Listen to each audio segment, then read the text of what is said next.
bambi mwebale kusaba. Finally tumaze ne tufuna obwenkanya. Amazima gamaze ne gavaayo. Newankubadde nze nali sayagala bintu bino bimanyike nnyo. Bwe navuddeyo ne nkola video after you people putting their pressure nga mumbika. Mu video yange yo nabadde very clear. Nagambye Mama Halima Namakula nsaba kisonyiwo. Immediately olwamaze okuteekayo video, Mama Halima essimu gye yasookedde ddala okkuba mu bigambo bye yagambye, bannange mukunja simulogangako. Tugenda kukozesaamu ku bwongo katono. Mama Halima mu bigambo byange kuba video ye ekyali awo.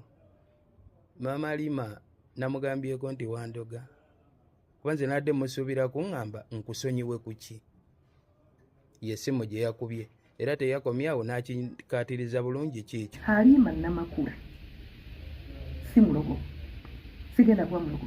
Kaakati ekyo kifaanaganako bye twaba mu kyalo nga tuli baana bato nga taata bw'akomawo ayimirira wali ku geeti n'abagamba buli omu aleete omuggo gwe, buli omu aleete kibooko. Kati awo n'ofukamira mangu n'ogamba daddi sinnabba ku ssukaali, daddi saanuunye ku ssukaali. Nga wallahi taata tannayingirako yadde mu nju omanya ebifo awaka, ne weeroopa wekka. Kaakati nsinziira wano okuyisa na kino ekirangiriro nti n'okwetonda kwennyini kwe nabadde nkoze kati nakwo nkusazizzaamu. Kati njagala ssente, njagala ssente zange ze twasevinga mu Umasako, Mama Halima Namakula n'omwagalwa wa Anthony ne mudduka ne ssente. Wakati mu kunnyonnyola byayogedde biibyo nabyo kambi mwabirabye dda. Agamba mukunja agende bamukebere simanyi mpox, simanyi waba yafuna siriimu, nze nsobola n'okuyamba n'enteekayo ssente n'enjijanjaba omwana oyo. Now my point, saagala kumpa ssente zo Mama Halima ezizo zojja mu nsawo yo. Lwaki ompa ssente ng'ate nze nnina ezange ze nasevinga mu Umasako? My point is saagala kungabira, kubanga oteekayo embeera y'okungabira buli we naafunanga ekizibu ngenda kujja ngambe bambi nsaba munyambe mu ngabire. Saagala kumpa kyoba okola ekiri belief. Twatandika wuuyo saagala agambe mbu namutaddemu ebigambo. Naye ng'omwana oyo ne bwe yandintuseeko ng'alina mpox nga talina yadde nnusu, wallahi nandimuwadde ssente. Katonda yandaba ng'enja yeka nandimuwadde ssente ne mugandi gundi ssente zino genda bakujjanjabe. Yajja mu okusaba ssente eza Sako. Omwana oyo teyalina kimulaga nti asobola ozisasula. Kati omulalu ng'oyo nagamba buganji omanyi, wallahi billahi tallahi nali ndowooza nti omwana bamubba ssente. Okay, ku ssente zange kati otuuse ne ku leva empita omulalu, naye nga mu kuzireeta saali mulalu. Kakati abadde babuuza Mama Halima Namakula ebibuuzo, bambi temumubuuza bingi akaddi, ate mba saagala mumukunamye nnyo kuba kunkomerera ate mujja vayo mugambe mukunja yakunamya omukyalo omukadde. Kyova olaba nali nasalawo nsirike. Mama Halima tumubuuze ebibuuzo bibiri byokka.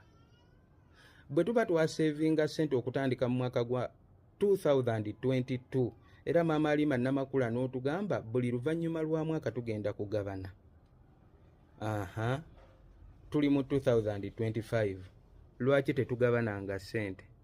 Wali emabega wasooka n'ogamba mukunja mufere, ssente zaalinayo mu kibiina teziwera miliyoni 4,600 zayogera. Ze nninayo z'omanyi, obwo bwe wagamba mbu busente butono tubugabana ddi? By that time Cindy, omuyimbi Cindy Sindalera Sanyu was the president. Fina Mugerwa ye yali general secretary. Era Mama Halima agezaako nnyo gamba lwaki soogera ku bali, lwaki sigera. Nze manyi kuba watuuka ne kuleva engamba ngende ndoope Kenzo. Nze saagala kutomera muntu gwe saawa ssente. Ate era Madamu Cindy osobola ovaayo, totya bambi, totya, temumuleka Mama Halima. Bibuuzo bino bambi aleme bya muveeyo mukiriyalinge eya, bambi aleme kubeera awo atabuke n'ekintu. Then akasembayo mama ali mali waliwe yagamba nti sirinayo yadde sente mu umasako. Ono ayogera essaawa eno ye Hanson Baliruno ye yali treasurer, ye gwe yateekawo kyovulaba akyejjako mbunze noonye Hanson Baliruno.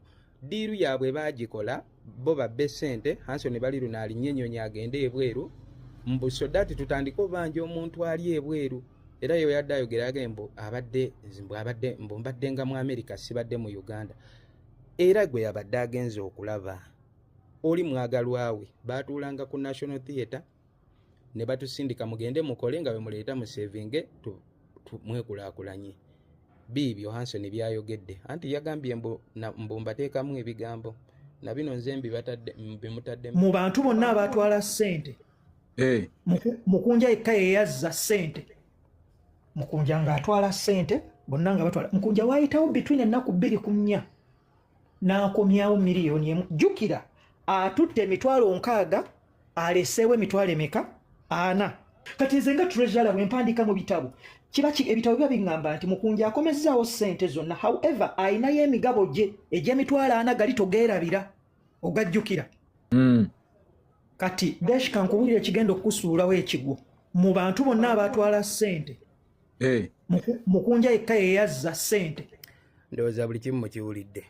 So nga mmaliriza saayagadde kwennyonnyolako y'ensonga lwaki olyo n'ebbanga nali nasirika mmwe muli okuleeta bino ebintu byonna. Maama Alima Namakula ayagala vuga kintu kino akisse ku kino.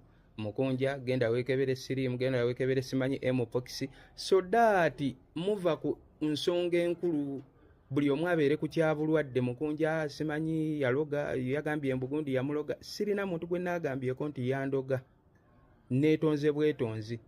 We neetonze nensaba ekisonyiwo akagatto gwe kaatuuse n'akeeyingizaamu fiiti n'atuula bulungi mu kagatto ako.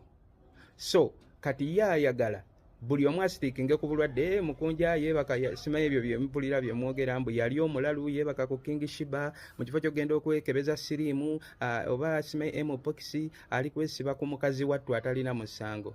My question, kale bwe mba nalwala siriimu akwataganira wa ne ssente ze nasevinga mu ssako since 2022. Kye mugamba abalwadde ba siriimu ababa mu zissako tebabawa ssente zaabwe. Ebya social media ebyali byaŋŋaana okuvaayo nti abantu baleka main issue ne baleetayo akasonga akatono ne bakakulembeza ne babuildinga ako ensonga entuufu neefa.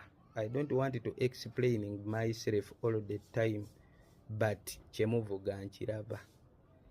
Bye wagambye nti tugenda kusisinkana even before nga tetunasinkana kwatagana ne wumayo oyo gwali obagamba oyo Hanson Baliruno mwagalwawe totale bali mu laavu yaabwe.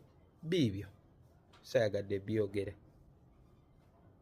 okategedde mmwe mugende mu maaso ne laavu yammwe mujje ssente zaffe mu laavu yammwe ezange muzimpe. Abaana ababbi bw'obukoosi bayitirivu nnyo naye saagala boogerera kuba bo batya okweyogerera batya okufa. Nze njogeredde ka ssente kange mu kampe. Mami Cindy okusirika tekukuyinza obutatuyamba nnyo. Mami Fina Mugerwa, Mami Sophie Gombia, abakyala abo abasatu nga bwe mbabagamba abambi tebalina, they don't have any problem. Obuzibu nze manye abalya ssente abo ne batuddukako ne bagenda ewa Eddie Kenzo bye baamala okutufera eno mu Umasako. Era bwe bagenda ne mu federation eyo besaagala kuboogerera koza ya not there talker. Era bye bimu bagamba abayimbi kyovula beno kozi muganda wange ne wobeereyo n'owagira ekikyamu gwe kimanye ne woba gwe toli muyimbi olinayo brother oba sister wo oba omwana oba kyaliwo nga yali agudde mu katego kano ng'erawula ne ku federation era baagitwalayo mbu muleeteyo emitwalo 10 simuleete bwezi tikuba muwuma bagambanga buli muyimbi leeta 15 oli gye sitalinge tukuwole. Abaana ne bava ejjinja ne bava e Masaka Mbalala ludda wakuba eggwanga lirimu abaana bangi bannabitone abaana nga bawaayo 15 abaana bangi basukkwa ne mu 10 abaleeta ssente awo kukuma. Buli yawaayo 15 teri gwe baawa ssente gwe bala emitwalo 15 ng'ogisolozezza mu baana abo ng'ate Umasako Microfinance Center yali emaze n'ogiteeka mu miliyoni 10. Nze zitankwatako kati ezo newe muzirya nze njagala zange ze nakola.